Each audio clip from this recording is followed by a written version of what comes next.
I'm Shelley Johnson. I'm really glad you're here. Let's hear some words and give them space to do a work in us.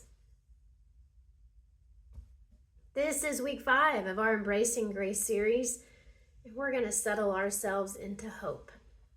And don't we need it? There's so much that pulls our attention in the world and sets our anxiety up, and despair starts to settle in within us.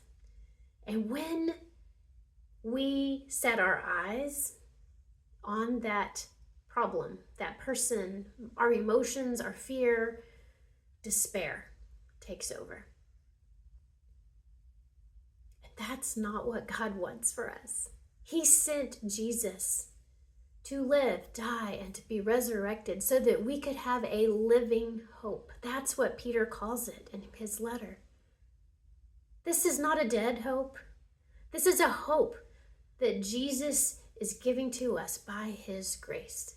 So by faith, we're meant to receive it. There's a story that I have just grabbed hold of as I try so hard to not get so locked in with despair or despondency. And it's the story of Peter walking on water. Think about how miraculous that it is that this man climbed out of a boat on the middle of a stormy lake and walks on water. Sometimes all we remember is his failure. But I think it's more important to focus on what happens when his eyes remain fixed on Jesus and how his faith remained firm. Because it's true. When his eyes shifted to those waves and the storm, his faith plummeted, and so did he. Of course, Jesus was right there, just like he is with us. And he reached out that hand and he pulled Peter up and held onto him and got him to the boat safely. But what a visual for us.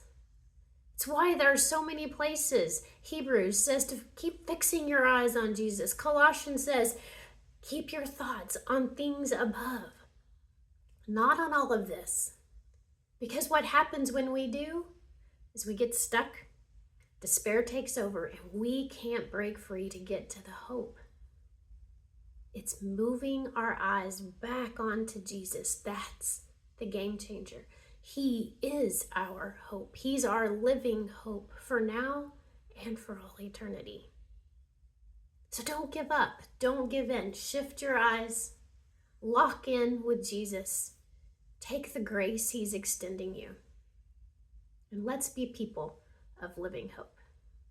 Let me know how I can be praying for you.